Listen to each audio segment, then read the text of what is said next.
अब हम chapter number 3 के बारे में पढ़ेंगे। चैप्टर 3 के अंदर मोशन इन वन डायमेंशन इस चैप्टर का नाम है आपका।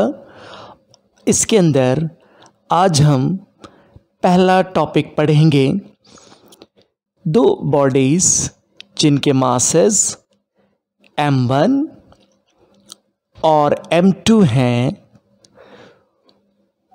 वो एक स्ट्रिंग से कनेक्ट किए गए हैं और आप देख रहे हैं कि इसे पुली पे से पास किया गया है और ये दोनों वर्टिकली मूव करेंगे। ठीक है, सबसे पहले हम ये देखेंगे कि एग्ज़ाम में क्वेश्चन किस तरह का आता है। अब हम एग्ज़ाम का क्वेश्चन देखेंगे। इस क्वेश्चन में two bodies of masses m1 and m2, कौन से m1 और m2 बॉडी है जो पिक्चर में नज़र आ रहे हैं। एक m1 और m2 बॉडीज़ के मास हैं, m1 है और दूसरा मास m2 है। और light string, weightless is a light string, frictionless pulley which passes over a frictionless pulley। इसे एक पुली पे से पास किया गया है, ये नज़र आ रहा है आपको पुली, ये फ्रिक्शनलेस पुली है। दोनों बॉडीज़ वर्टिकली मूव करेंगी। m1 बॉडी का मास ग्रेटर है और m2 का मास कम है। सवाल में कहता ये है कि drive the expression for acceleration of the bodies. Acceleration of the bodies का मतलब ये है, अगर m1 बॉडी डाउनवर्ड मूव कर रही है, एक्सेलरेशन a के साथ मूव कर रही है, ये एक्सेलरेशन a है, और m2 बॉडी भी इसी एक्सेलरेशन a के साथ मूव करेगी, क्षण में मूव करेगी। जो एक्सेलरेशन a है, इसका भी एक्सेलरेशन a होगा। a दोनों एक्सेलरेशन एक जैसे होंगे। m1 का एक्सेलरेशन अगर 2 मीटर पर सेकेंड स्क्वायर है तो m2 का एक्सेलरेशन भी 2 मीटर पर सेकेंड स्क्वायर ही होगा। इसी तरह ये जो स्ट्रिंग नज़र आ रहा है जिससे हमने m1 और m2 को हैंग किया है, इसमें एक टेंशन जनरेट होगी और उस टेंशन को हम कैपिटल T से रिप्रेजेंट करेंगे और इसकी हमने डेरिवेट करनी है।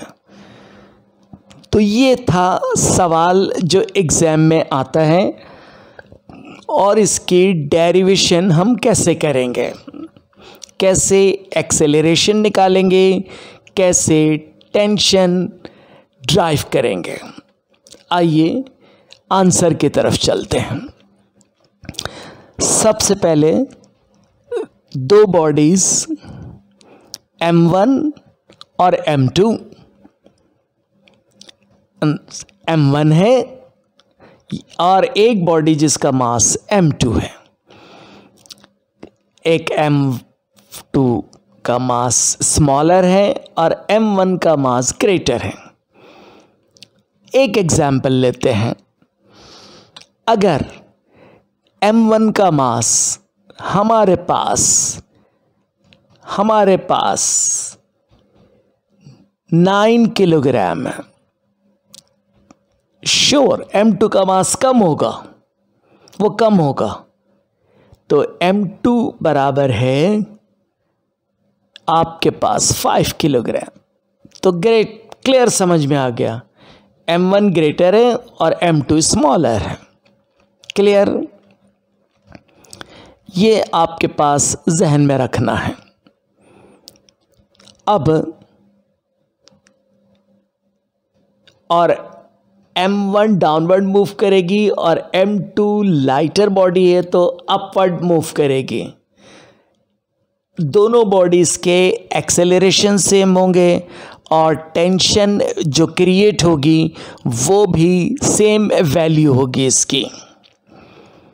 अब आप देखिए m1 बॉडी डाउनवर्ड मूव कर रही है और m2 बॉडी अपवर्ड मूव कर रही है। m1 का मास ग्रेटर है इसलिए डाउनवर्ड मूव करेगी, m2 लाइटर है इसलिए कहाँ मूव करेगी, अपवर्ड मूव करेगी।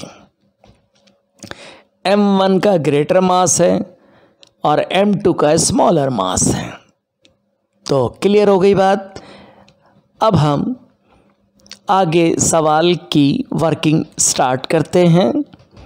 अब इस वर्किंग में आप देखिएगा कि पहले हम m1 वाली बॉडी का मास कंसिडर करेंगे। Forces on body a body पे कितनी क़ुव्वतें अमल कर रही हैं, कितनी फोर्सेस अमल कर रही हैं। m1 body basically a body है। m1 बॉडी को कह रहे हैं हम इट इज़, यहाँ मैं लिख कर दिखा रहा हूँ, देखें, इट इज़ द बॉडी ए, ये m1 बॉडी है। और यहाँ भी हम लिख लेते हैं m1 बॉडी ए बॉडी है। तो अब इसके ऊपर कितनी क़ुव्वतें अमल कर रही हैं आपको पता होना चाहिए, ठीक है।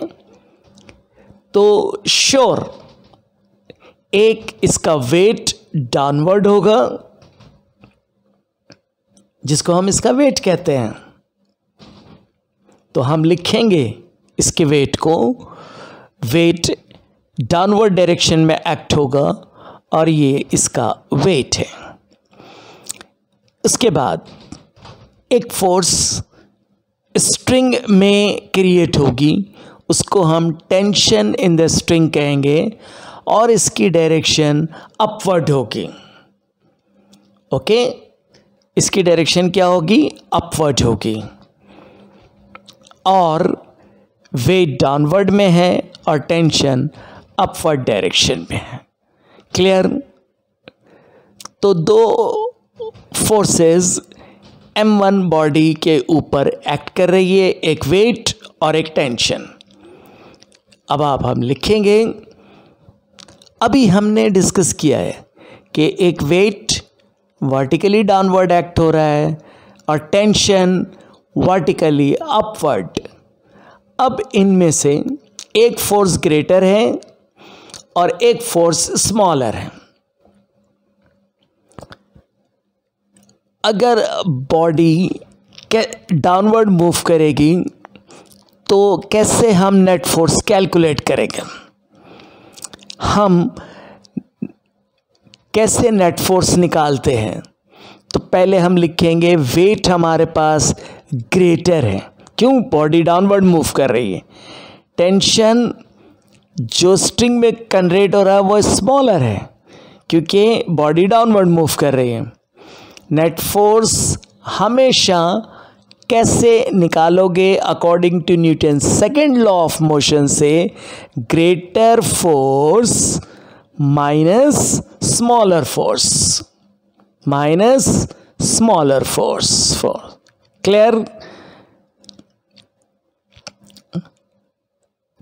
अब ग्रेटर और स्मॉलर फोर्स कौन सी है, टेंशन स्मॉलर है और वेट ग्रेटर है।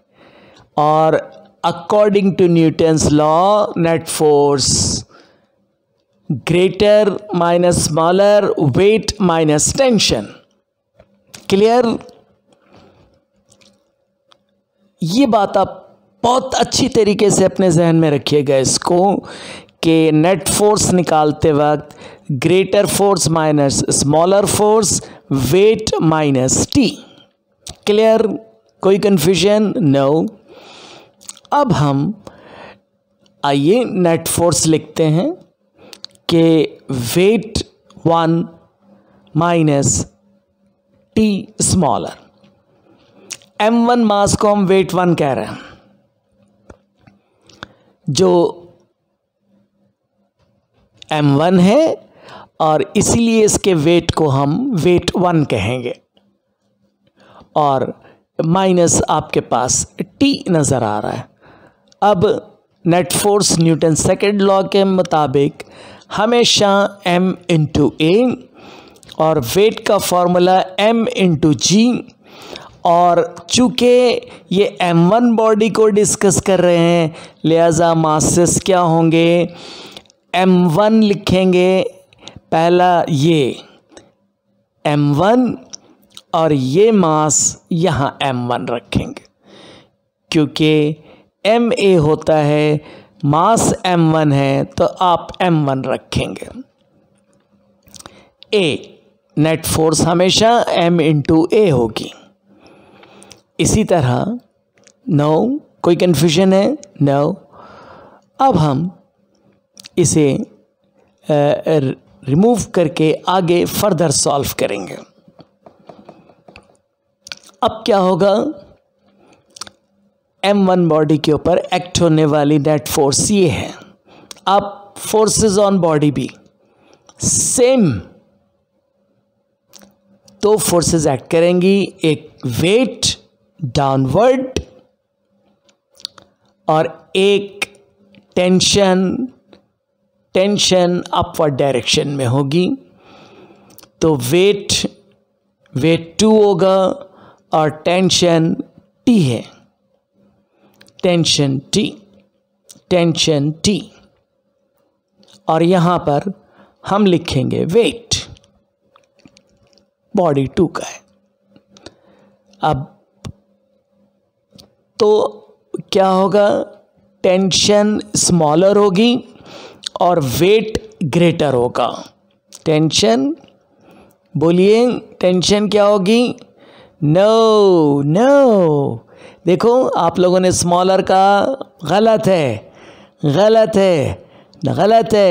क्योंकि टेंशन अपवर्ड मूव कर रही है, बॉडी ग्रेटर होगा। इस तरह अपना बात जहन में रखिएगा। तो टेंशन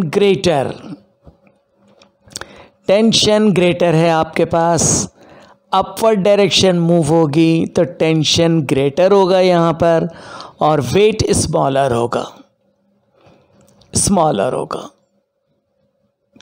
कोई कन्फ्यूजन?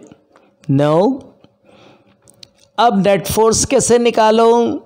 अभी बताया मैंने, ग्रेटर माइनस स्मॉलर फोर्स। तो what is the greater, tension minus weight. कोई प्रॉब्लम यहाँ तक नहीं? देखिए किस तरह आपको सारे पॉइंट्स क्लियर होते चले जा रहे हैं। अब हम लिखेंगे कि कितनी फोर्सेस एक्ट कर रही हैं। The net force acting on body B are weight vertically downward, tension vertically upward, tension greater और वेट स्मॉलर। अब आइए हम आगे और सॉल्व करते हैं। इक्वेशन 1 हमेशा याद रखें, इक्वेशन 1 क्या होती है। अब इक्वेशन सबसे पहले अब आप यहाँ पर देखें कि the body B is accelerating up with an acceleration A. The net force equal to tension minus weight.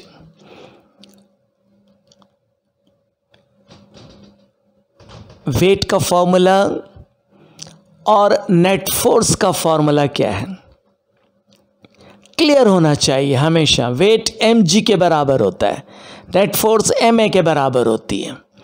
Wait mg होगा, mg, चूंकि ये m2 बॉडी की बात हो रही है तो m2 रखेंगे।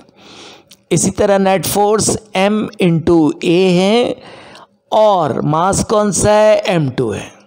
क्लियर? आप अपनी मेमोरी में रखेंगे और अब ये इक्वेशन में इनकी वैल्यूज़ को रख दें आप, ताकि सॉल्व करने में बड़ी आसानी होगी आपको। देखिए m2a equal to t minus m2g। Equation 1 देखें, अभी हमने इक्वेशन 1 सॉल्व की थी, वो क्या थी, m1a equal to m1g minus T, this is the equation 1 थी।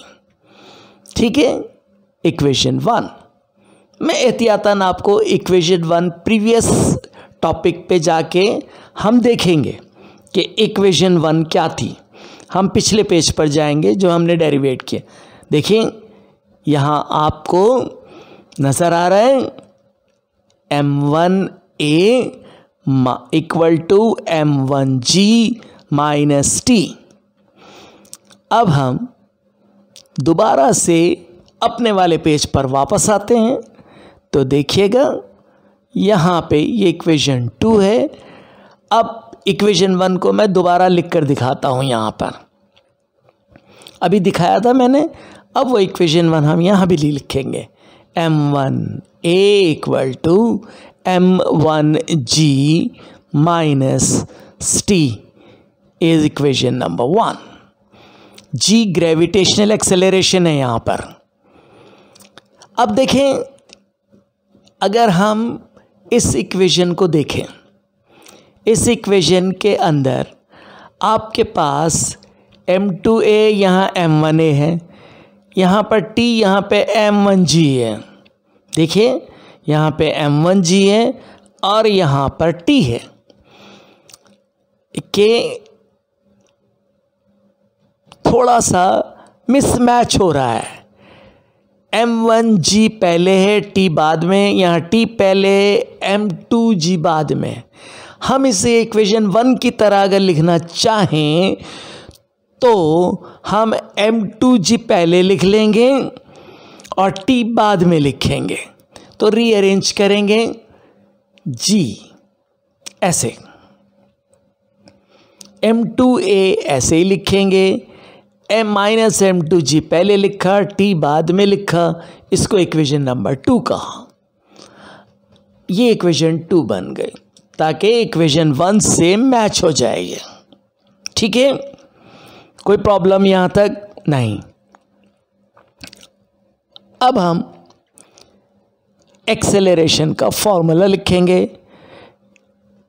1 और इक्वेशन 2 को ऐड करोगे तो इक्वेशन 1 भी है आपके पास और इक्वेशन 2 भी है, और इधर ये इक्वेशन नंबर 2 है, ऐड करेंगे। देखिए इक्वेशन 1 लिख दी मैंने पहले, m1a equal to m1g minus T, यहाँ भी m1a लिखा, फिर m1g minus T, clear.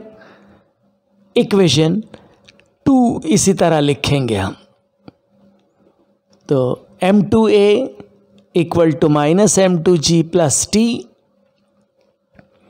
Equation 2 लिख दी यहाँ पर। अब इन दोनों को हमने करना क्या है, ऐड करना है, सिंपल ऐड करना है, तो ऐड कीजिए, करोगे तो माइनस टी और प्लस टी कैंसल आउट हो जाएंगे, और प्लस का कैंसल आउट, और 4 टर्म्स बचेंगी, 2 लेफ्ट हैंड साइड पर और 2 राइट हैंड साइड पर। पहली टर्म m1a लेफ्ट साइड पे, m2a m1g minus m2g term right hand side पर, 2 टर्म्स लेफ्ट हैंड साइड पर बचेंगी। आइए इनको हम सिंपल ऐड कर देंगे। अब देखिएगा कि लेफ्ट हैंड साइड पर कोई चीज़ कॉमन है, बिल्कुल है। राइट हैंड साइड पर क्या कॉमन है, g कॉमन है। देखिए लेफ्ट हैंड साइड पर आपको मैंने अभी कहा था कि एक्सेलरेशन कॉमन है, तो एक्सेलरेशन a कॉमन है, यहाँ भी एक्सेलरेशन a कॉमन है, पर g कॉमन अभी बताया मैंने। अब इनको हम सॉल्व करेंगे, g और राइट हैंड साइड पे g कॉमन ले लें। हमें एक्सेलरेशन फाइंड आउट करना है, तो एक्सेलरेशन ए ऐसे ही लिखेंगे। एक्सेलरेशन जब हम कैलकुलेट करेंगे तो ए ऐसे ही रखेंगे, equal to right hand side की टर्म लिखेंगे m1 minus m2g close g divided by m1 plus m2, यहाँ आकर डिवाइड हो जाएगा। It is very simple mathematic. Clear? ये एक्सेलरेशन का फॉर्मूला आ गया आपके पास, फॉर्मूला आ गया। इस तरह हम एक्सेलरेशन के फॉर्मूले को ड्राइव करेंगे। ठीक है, ये एक्सेलरेशन हमने कैलकुलेट कर लिया। a equal to m1 minus m2g। अब सब क्लियर हो गया आपके। ये एक्सेलरेशन का फॉर्मूला दोबारा से हम लिखते हैं। अब आइए, हमें टेंशन कैलकुलेट करनी, टेंशन की डेरिवेशन करनी। देखिए टेंशन कैसे कैलकुलेट करेंगे आप। टेंशन के फॉर्मूले को हम कैसे निकालेंगे, ये मैंने प्रीवियस स्क्रीन से एक्सेलरेशन, अब हम टेंशन निकालेंगे। फॉर्मूला फॉर टेंशन वहाँ हमने ऐड की थी इक्वेशन 1 और 2 को। यहाँ क्या करेंगे, हम इक्वेशन 1 को डिवाइड करेंगे इक्वेशन 2 से। अब पहले मैं इक्वेशन 1 लिखता हूँ, m1a आपको भी याद है, और m1g माइनस t, और m2a equal to minus m2g। हम माइनस m2g पहले भी लिख सकते हैं और प्लस t को हम बाद में भी लिख सकते हैं। ये थोड़ी देर के बाद रीअरेंज करेंगे हम। अब डिवाइड करेंगे। देखिए मैंने अभी आपको बताया था ना, माइनस m2g हम पहले भी लिख सकते हैं और t बाद में लिख सकते हैं। ठीक है, तो g। अब देखिए, अब मैंने आपको बताया था, अब हम इसको दोबारा से माइनस m2g हम पहले लिखेंगे, m2g हम पहले लिखेंगे और प्लस t बाद में लिखेंगे। ये इक्वेशन नंबर 2 थी, ऐसे लिख सकते हैं। अब आप लेफ्ट हैंड साइड पर एक्सेलरेशन कैंसल आउट होगा, एक्सेलरेशन कैंसल आउट होगा। कोई कंफ्यूजन? अब आपके पास बचेगा m1 और m2 बचेगा राइट हैंड साइड पर। एक अहम बात याद रखना, t यहाँ पे ऐड हो रहा है, दोनों को कैंसिल नहीं कर सकते। g और g को भी कैंसिल नहीं कर सकते आप। इट मीन्स आप यहाँ से t को t से कैंसिल नहीं करेंगे, नहीं करना। इसी तरह g को g से कैंसिल नहीं करना। क्यों? कि ये दूसरी टर्म के साथ ऐड और दूसरी टर्म के साथ सब्ट्रैक्ट हो रहे हैं, नहीं होंगे। अब सबसे अहम काम क्रॉस मल्टीप्लिकेशन कीजिए। जब क्रॉस मल्टीप्लिकेशन करेंगे तो m1 इस माइनस m2g प्लस t से मल्टीप्लाई होगा और m2 मल्टीप्लाई होगा m1g माइनस t से मल्टीप्लाई होगा। तो सबसे पहले हम m1 से इस ब्रैकेट को मल्टीप्लाई करेंगे। तो m1 को जब हम ब्रैकेट से मल्टीप्लाई करेंगे तो ये m1 इस टर्म से मल्टीप्लाई होगा, तो plus minus minus m1 m2 g, ये तीनों टर्म्स राइट टुगेदर। फिर m1 t से मल्टीप्लाई होगा, तो m1 t equal to m2 m1 से मल्टीप्लाई होगा, तो m2 मल्टीप्लाइड बाई m1, इसको हम m1 इंटू m2 भी लिख सकते हैं। क्यों? कम्यूटेटिव प्रॉपर्टी के मुताबिक m1 m2 g minus m2t। अब 4 टर्म्स हैं, t 2 टर्म्स में है और m1 mg m1 m2g 2 terms अलग अलग रही।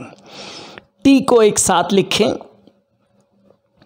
तो t की टर्म एक साथ लिखें। सबसे पहले m1t, इसे यहां ऐसे लिखें, यहां लिखें इसी तरह m1t, और ये minus m2t left hand side पर आएगा तो ये नेगेटिव से पॉजिटिव में कन्वर्ट हो गया। m2t equal to m1 m2g same लिख लीजिए, और लेफ्ट हैंड साइड पर नेगेटिव के साथ m1 m2g है। ये पूरी टर्म नेगेटिव की है, राइट हैंड साइड पर ले जाओगे तो ये माइनस से प्लस में कन्वर्ट हो जाएगी। लेफ्ट हैंड साइड से राइट हैंड साइड पर लाओगे तो ये पॉजिटिव हो जाएगा। m1 m2g। कोई कंफ्यूजन? नो। अब लेफ्ट हैंड साइड पे 2 टर्म, राइट हैंड साइड पे 2 टर्म। लेफ्ट हैंड साइड पे जब आपके पास 2 टर्म है तो t कॉमन आ जाएगा लेफ्ट हैंड साइड पर देखिए क्या कॉमन आ गया, t कॉमन है। ठीक है, तो लिहाजा t कॉमन निकालेंगे आप, तो क्या होगा आपके पास m1, तो t आउटसाइड द ब्रैकेट लिखें, m1 प्लस m2। क्लियर? कोई कंफ्यूजन? नो। अब राइट हैंड साइड पर दोनों टर्म्स एक जैसी हैं, तो दोनों को ऐड करोगे तो x प्लस x 2x होता है। इसी तरह m1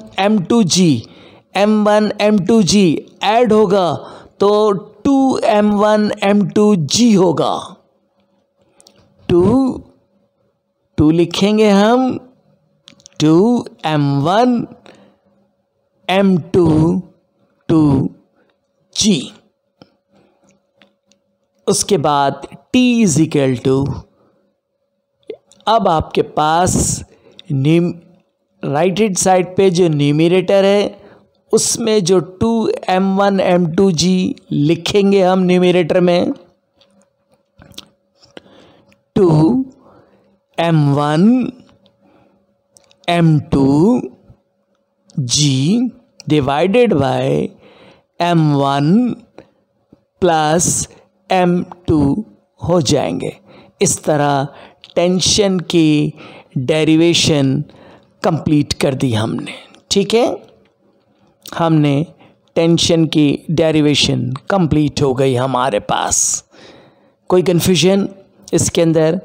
एक्सेलरेशन और टेंशन की डेरिवेशन कंप्लीट हो गया और ये क्वेश्चन हमारा कंप्लीट हो गया। ओके।